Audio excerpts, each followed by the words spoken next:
모세는 정말 위대한 지도자였습니다. 모세의 그 위대한 지도력은 큰 포용력에서 나왔습니다. 모세가 그런 포용력을 가질 수 있었던 것은 하나님의 절대 주권을 믿었기 때문입니다. 그래서 세상 모든 것을 편안하게 포용할 수 있었습니다. 하나님의 절대 주권을 믿으니 하나님이 세상을 다 다스리시니까. 그리고 또 하나님의 뜻만을 목적으로 하고 이웃의 유익, 특별히 백성의 유익을 추구했기 때문에 모세는 자기의 자존심이나 명예나 사리사욕 같은 것을 추구하지 않고 항상 이웃을 포용하며 백성을 포용하며 살아갈 수 있었습니다. 또 한 가지 모세의 포용력은 모세의 온유한 인품에서 나왔습니다.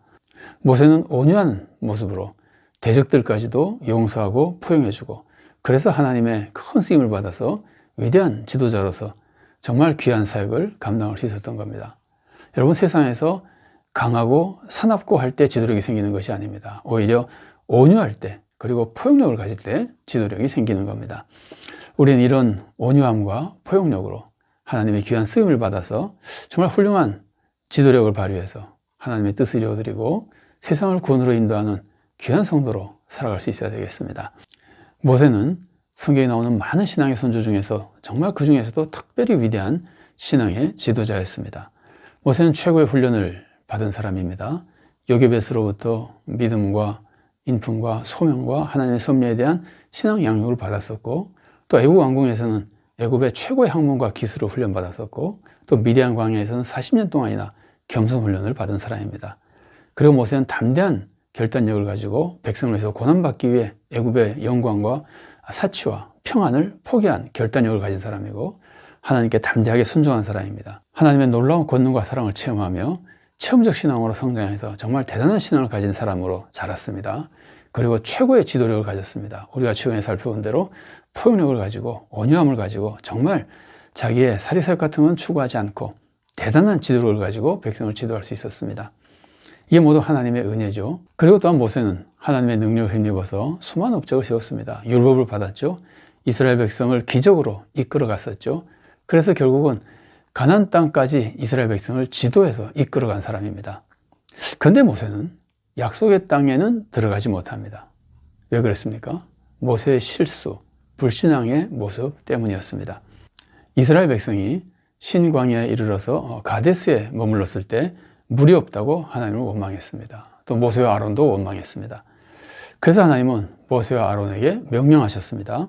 민수기 20장 8절 말씀입니다. 지팡이를 가지고 내 형 아론과 함께 회중을 모으고 그들의 목전에서 너희는 반석에게 명령하여 물을 내라 하라. 네가 그 반석이 물을 내게 하여 회중과 그들의 짐승에게 마시게 할지니라. 자, 하나님의 이 명령에는 세 가지 내용이 들어있습니다. 우선 지팡이를 들고 백성 앞에 서는 겁니다. 두 번째로는 반석에게 물을 내라고 명령하는 겁니다. 말로 명령하는 겁니다. 세 번째는 물이 나오면 백성과 짐승이 마시게 하는 겁니다. 근데 실제로 모세가 한 일은 이렇습니다. 민수기 20장 10절과 11절 말씀입니다. 모세와 아론이 회중을 그 반석 앞에 모으고 모세가 그들에게 이르되 반역한 너희여 들으라. 우리가 너희를 위하여 이 반석에서 물을 내려 하고 모세가 그의 손을 들어 그의 지팡이로 반석을 2번 치니 물이 많이 솟아나오므로 회중과 그들의 짐승이 마시니라. 그러니까 모세가 이 말씀을 보면 모세가 실제로 한 일은 백성 앞에 서서 백성을 모으고 백성 앞에 서서 우리가 너희를 위하여 이 반석에 물을 내랴고 말한 겁니다. 우리가 너희를 위하여 반석에서 물을 내랴 이렇게 말한 겁니다. 그리고 반석을 2번 친 겁니다.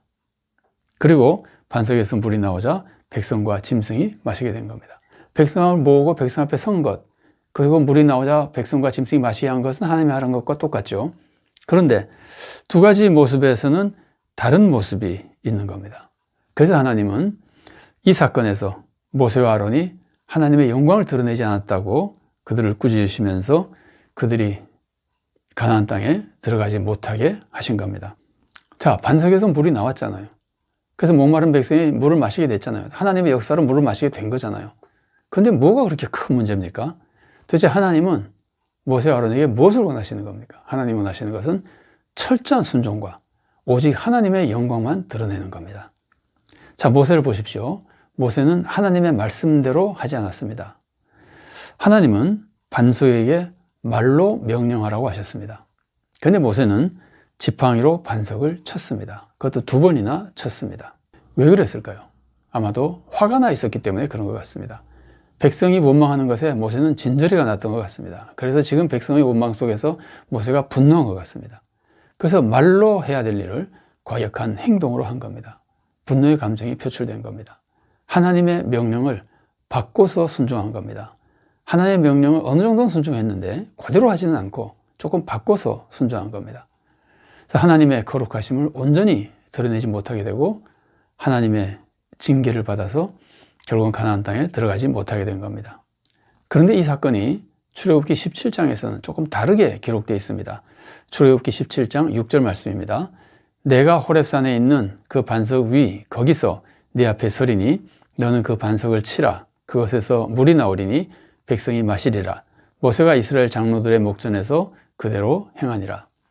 자, 이 모습은 우리가 조금 전에 읽었던 민수기 1장 모습과 조금 다른데 우리가 그 이유를 잘 알 수는 없습니다. 성경에서 책마다 조금씩 다르게 기록된 내용들이 있을 경우 우리가 그걸 다 설명하기는 참 어렵습니다. 이해할 수 있는 부분도 있지만 이해할 수 없는 것들, 설명이 안 되는 것들도 있습니다.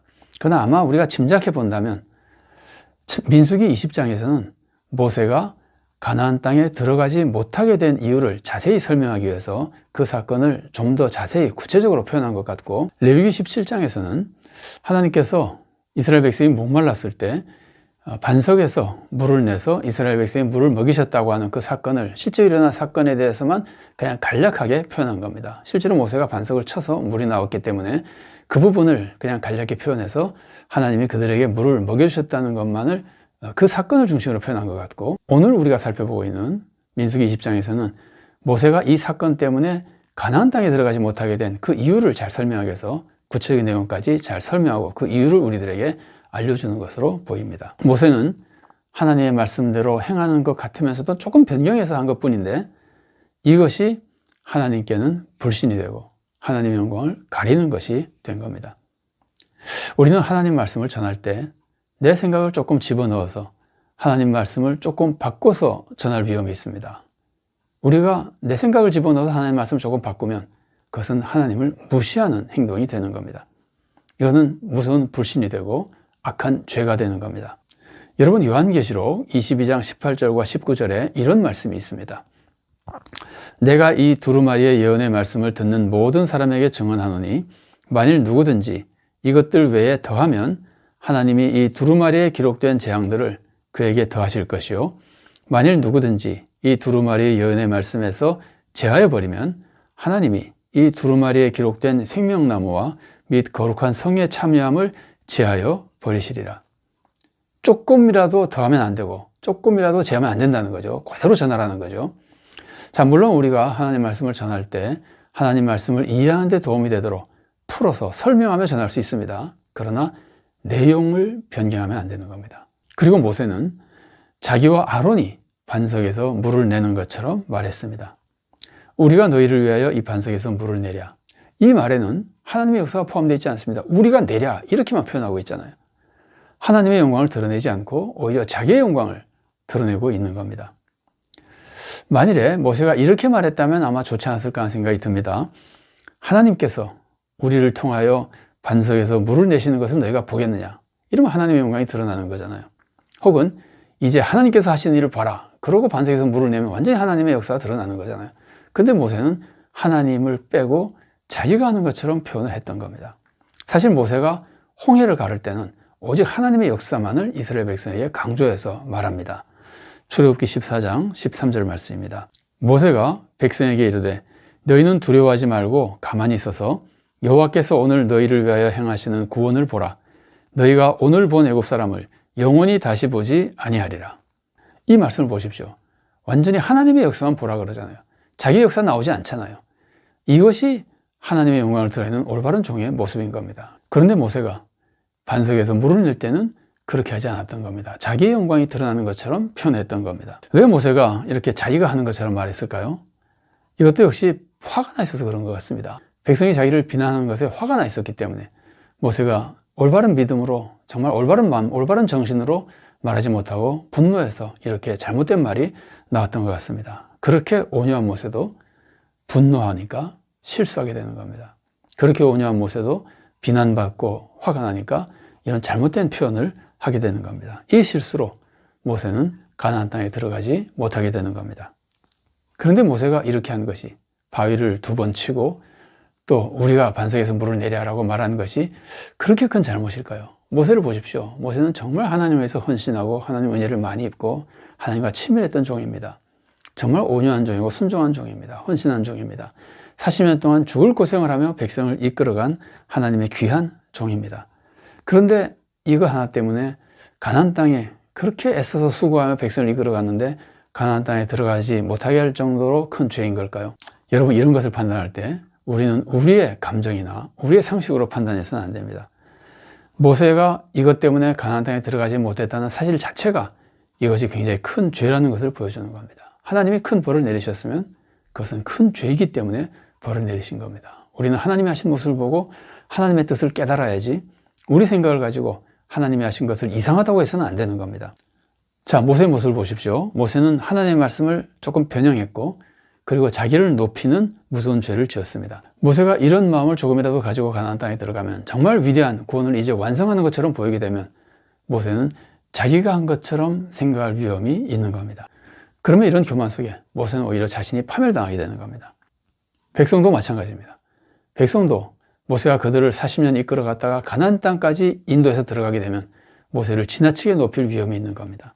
그러면 모세가 우상화될 위험이 있고 오히려 백성과 나라도 파멸에 빠질 위험이 있는 겁니다. 하나님께서는 이 죄가 사실은 마음에 이런 잘못된 싹이 들어있는 것이 얼마나 큰 악이 되고 큰 해가 될지를 아시기 때문에 하나님께서는 그것을 미리 막기 위해서 모세의 믿음을 올바르게 지키기 위한 축복을 위해서도 이스라엘 백성이 올바른 믿음을 조금이라도 더 잘 지키도록 도와주기 위해서 하나님께서 이렇게 모세에게 가나안 땅에 들어가지 못하게 하는 징계를 내리셨던 겁니다. 사람이 위대한 일을 많이 하면은 교만해집니다. 이렇게 교만해지면 사람은 하나님의 말씀을 그대로 전하지 않을 위험이 생깁니다. 나도 하나님의 뜻을 이제 잘 아니까 내가 좀 이렇게 저렇게 내 생각을 덧붙여도 하나님의 뜻에 맞는 말이 되는 것이 아닐까는 착각에 빠지기 쉽습니다. 하나님의 말씀이 정확한데도 내가 내 생각대로 변형할 위험이 있습니다. 또 하나님의 영광만 드러내지 않고 나도 좀 뭐 한 것 같이 자기의 영광을 드러내려고 할 위험에 빠집니다. 교만해지면 하나님 말씀을 바꾸게 되거나 자기의 영광을 위해서 살 위험이 있습니다. 절대로 안 됩니다. 하나님 말씀은 하나님 말씀 그대로 전해야 됩니다. 해석하고 설명할 수는 있지만 하나님 말씀의 본질, 하나님이 원하시는 그 말씀을 바꿔서는 안 됩니다. 또 조금 더 내 영광을 추구하면 안 됩니다. 하나님만이 영광 받으시도록 전해야 됩니다. 그래서 이런 교만을 피해야 되는 겁니다. 특히 우리가 교만한 마음을 가지고 있는데 무시당하잖아요. 그럼 분노하게 된다는 말이에요. 분노하면 더 실수하기 쉬워지는 겁니다. 내 명예를 높이기 위해서 내가 사실은 잘난 사람이라는 걸 드러내기 위해서 분노하고 그 교만한 모습을 더 크게 나타나게 되는 겁니다. 모세도 아마 이런 모습 때문에 이때 이런 실수를 저질렀던 것 같습니다. 우리는 항상 겸손해야 됩니다. 그리고 정말 하나님의 영광만을 추구하며 겸손하면 사실은 화내지 않습니다. 겸손하면 사람들이 나를 어떻게 대해도 내가 부족한 줄 아니까 그냥 받아들일 수 있거든요. 우리가 겸손하고 온유해야 됩니다. 그래야 하나님 앞에 교만하지 않고 사람 앞에는 포용력을 가질 수 있고, 그래서 항상 하나님의 영광을 추구하고 하나님 말씀을 있는 대로 순종하고 전하며 하나님의 참된 종으로 살아갈 수 있게 되는 겁니다. 우리가 정말 하나님 앞에 겸손하며 하나님의 영광만 추구하고 그리고 하나님의 마음으로 이웃을 사랑하며 포용하는 마음을 가지고 하나님 말씀은 하나님 말씀 있는 대로 바르고 하나님의 뜻에 맞게 잘 전하며 또 순종함으로써 하나님이 귀하게 쓰시는 종이 되고 하나님의 뜻을 이루어드리며 또 하나님의 큰 상업과 축복도 누리는 좋은 성도로 살아갈 수 있기를 바랍니다.